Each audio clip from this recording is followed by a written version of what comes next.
মুক্তিযোদ্ধাদের নাতিপুতিরাও পাবে না, তাহলে কি রাজাকারের নাতিপুতিরা পাবে? সেটা আমার প্রশ্ন, দেশবাসীর কাছে প্রশ্ন। আর যদি না মানে কিছু করার নাই, আর রাজপথে আন্দোলন করতেই থাকবে, তবে কোনো ধ্বংসাত্মক কাজ করতে পারবে না।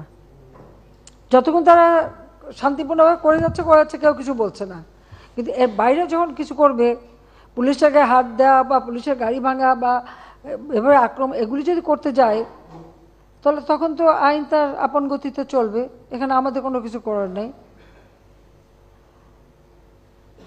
কোটা আন্দোলন করবার আগে তাদের তো পরীক্ষার রেজাল্টগুলি দেখে নেওয়া উচিত ছিল, যে কোথায় তারা দাঁড়িয়েছে।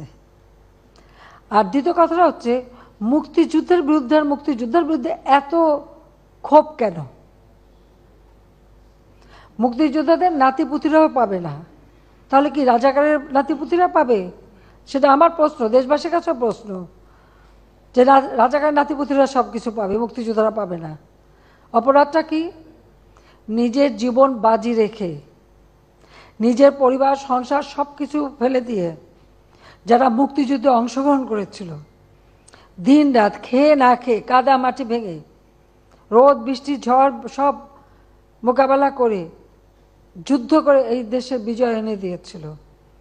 আর বিজয় এনে দিয়েছিল বলেই না আজকে সবাই উচ্চ পদে আসীন, আজকে গলাবারে কথা বলতে পারছে।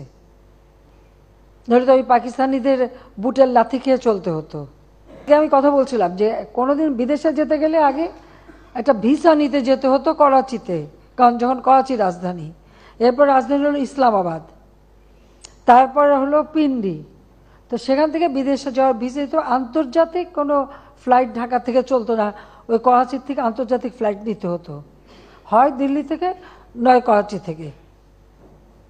এই জায়গা থেকে কোনো আন্তর্জাতিক ফ্লাইট যেত না, এটা আমার নিজের অভিজ্ঞতা। জাতির পিতা মুক্তি পেলেন 69 সালে, এরপর আমি ইটালিতে গেলাম আমার স্বামীর সাথে কর্মস্থলে। যাওয়ার জন্য আমাকে করাচিতে যে 2 রাত থেকে ওখান থেকে ভিসা নিয়ে তারপর আমি আন্তর্জাতিক ফ্লাইট ধরতে পারলাম। এইটা ছিল আমাদের অবস্থাটা। তো এরা তো ছেলেমেয়েরা তো ওটা দেখেনি, বা এখন যারা লাফাচ্ছে, এমনকি 15 বছর আগের বা 20 বছর আগে বাংলাদেশ সম্পর্কে তারা বোধহয় জানে না। আওয়ামী লীগ ক্ষমতা আসার আগে বাংলাদেশের অবস্থাটা কী ছিল? ঢাকা বিশ্ববিদ্যালয় সহ বিশ্ববিদ্যালয় ছিল অস্ত্রের ঝড়জানানি, বোমাবাজি আর সেশন জট। 5 বছর 7 বছর সেশন জট, কোনো সেমিস্টার সিস্টেম ছিল না, গ্রেডিং পদ্ধতি